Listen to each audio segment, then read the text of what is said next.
शेरशाह सूरी सुर राजवंश की नींव रखने वाला एक ऐसा शासक था जिसकी बहादुर और साहस के किस्से भारतीय इतिहास में स्वर्णिम अक्षरों में लिखे गए हैं।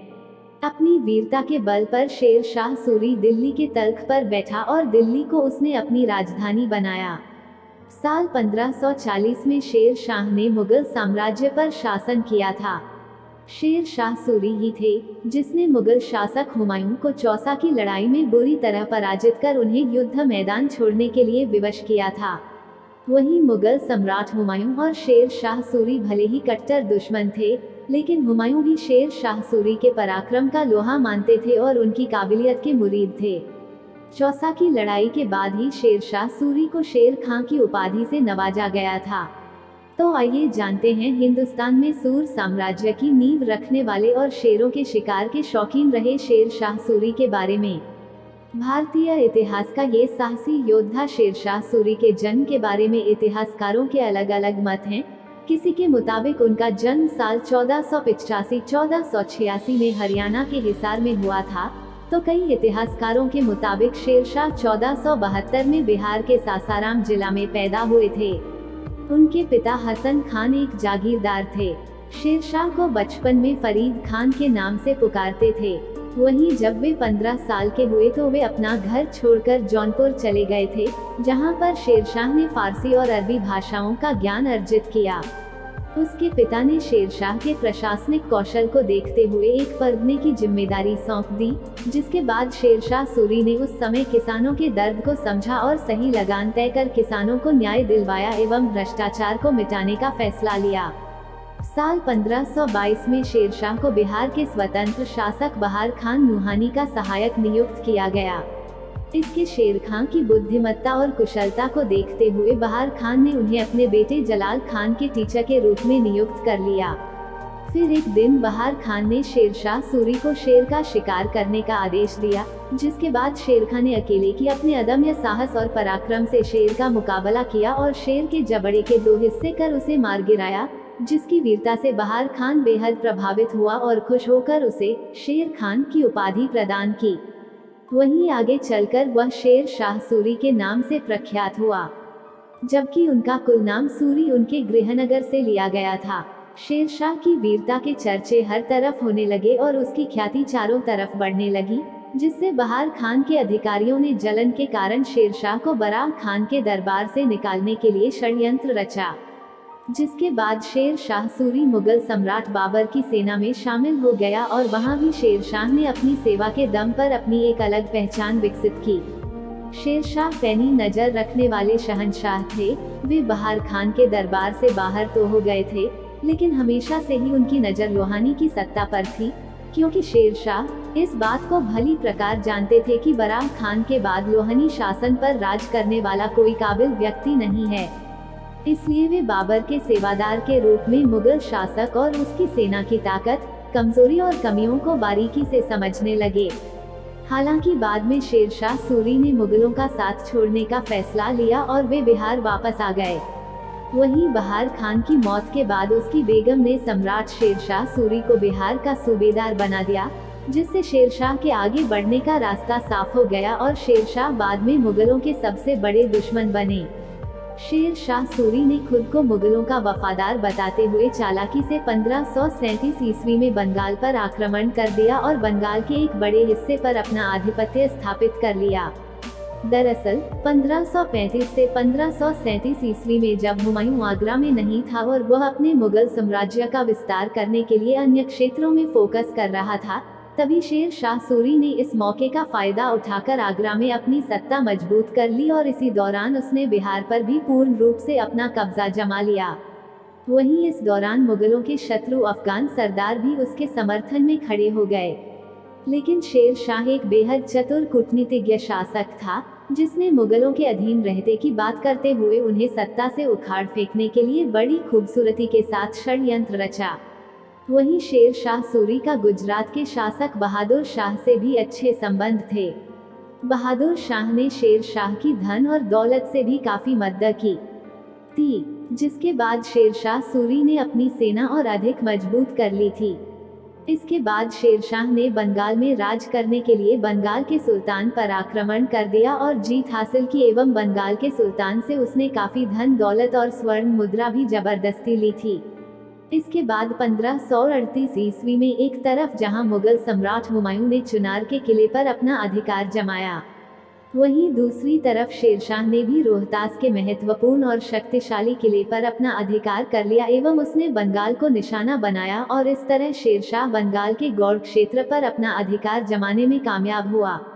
साल 1539 में बिहार के पास चौसा नामक जगह पर हुमायूं और शेर शाह सूरी की मजबूत सेना के बीच कड़ा मुकाबला हुआ। इस संघर्ष में हुमायूं की मुगल सेना को शेरशाह की अफगान सेना से हार का सामना करना पड़ा। शेर शाह सूरी की सेना ने पूरी ताकत और पराक्रम के साथ मुगल सेना पर इतना भयंकर आक्रमण किया कि मुगल सम्राट हुमायूं युद्ध क्षेत्र से भागने के लिए विवश हो गए, जबकि इस दौरान बड़ी तादाद में मुगल सेना ने अपनी जान बचाने के चलते गंगा नदी में डूबकर अपनी जान दे दी। अफगान सरदार शेर खां की इस युद्ध में महाजीत के बाद शेर खां ने शेरशाह की उपाधि धारण कर अपना राज्याभिषेक करवाया एवं उसने अपने नाम के सिक्के चलवाए और खुतबे पढ़वाए। इसके बाद 17 मई 1540 ईस्वी में हुमायूं ने अपने खोए हुए क्षेत्रों को फिर से वापस पाने के लिए बिलग्राम और कन्नौज की लड़ाई लड़ी और शेर शाह सूरी की सेना पर हमला किया, लेकिन इस बार भी शेर खां की पराक्रमी अफगान सेना के मुकाबले हुमायूं की मुगल सेना कमजोर पड़ गई और इस तरह शेर शाह सूरी ने जीत हासिल की और दिल्ली के सिंहासन पर बैठने एवं अपने साम्राज्य को पूरब में असम की पहाड़ियों से लेकर पश्चिम में कन्नौज तक एवं उत्तर में हिमालय से लेकर दक्षिण में बंगाल की खाड़ी में झारखंड की पहाड़ियों तक बढ़ा दिया था। वहीं हुमायूं और शेर खां के बीच हुआ ये युद्ध एक निर्णायक युद्ध साबित हुआ।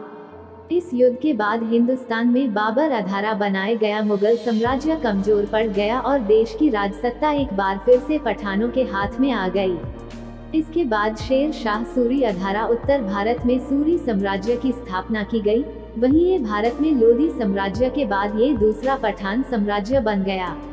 शेर शाह सूरी जनता की भलाई के बारे में सोचने वाला एक लोकप्रिय और न्यायप्रिय शासक था, जिसने अपने शासनकाल में जनता के हित में कई भलाई के काम किए, जो कि इस प्रकार है। भारत में सूरी वंश की नींव रखने वाला शेरशाह ही एक ऐसा शासक था जिसने अपने शासनकाल में सबसे पहले रुपए की शुरुआत की थी। वहीं आज रुपया भारत समेत कई देशों की करेंसी के रूप में भी इस्तेमाल किया जाता है।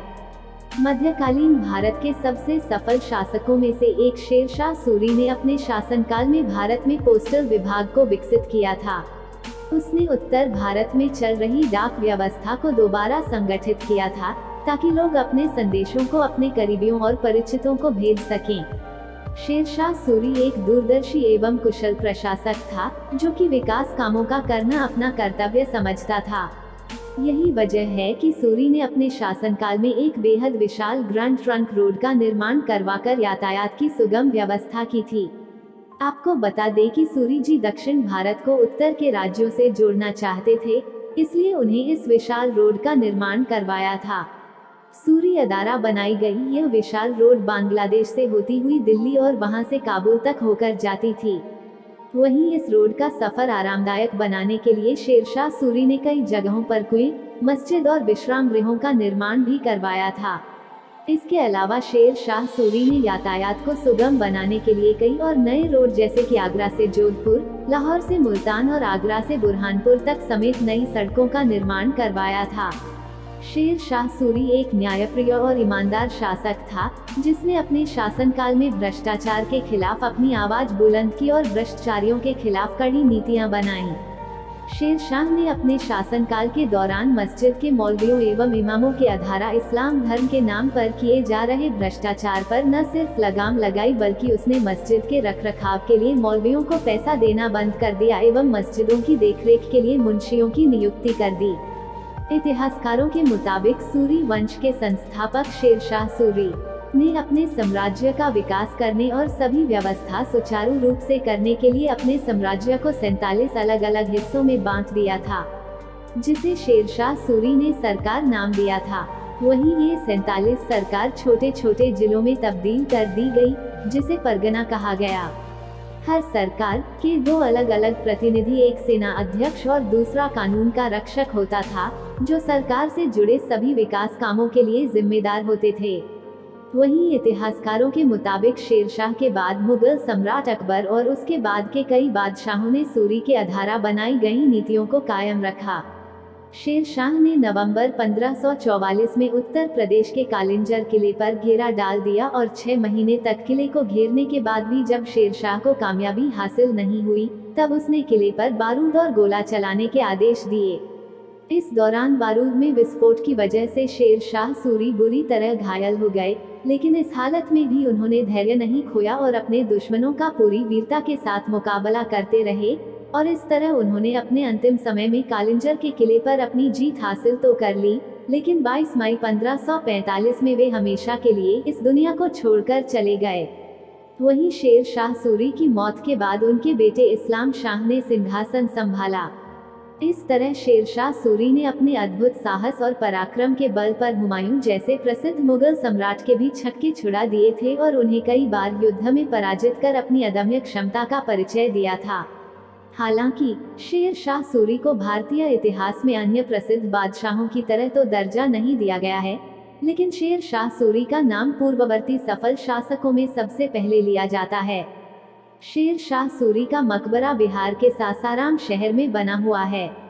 इसका निर्माण शेरशाह सूरी के जीवित रहते ही शुरू करवा दिया गया था, लेकिन शेरशाह सूरी की मौत के करीब 3 महीने बाद अगस्त 1545 में इस मकबरे का निर्माण पूरा किया गया था। यह मकबरा भारत इस्लामी वास्तुकला का एक उत्कृष्ट उदाहरण है, जिसे उस समय के प्रसिद्ध वास्तुकार मीर मोहम्मद अलीवाल खान द्वारा डिजाइन किया गया था। वहीं शेरशाह सूरी के मकबरे की भव्य सुंदरता और आकर्षक डिजाइन की वजह से इसे भारत के दूसरे ताजमहल के रूप में भी लोग जानते हैं। शेरशाह सूरी साहित्य का बहुत बड़ा शौकीन था। उसने अपने जीवन काल में कई ग्रंथ पढ़े थे। उसे हिंदी, अरबी एवं फारसी का भाषा का भी काफी ज्ञान था। शेरशाह के साहित्यिक लगाव के बारे में आप इससे अंदाजा लगा सकते हैं कि शेरशाह को गुलिस्तान, बोस्तान और सिकंदरनामा समेत कई ग्रंथ मुंह जुबानी याद थे। वहीं शेरशाह सूरी किताबों में लिखी कई अच्छी बातों को अपने जीवन में भी उतारने की कोशिश करता था।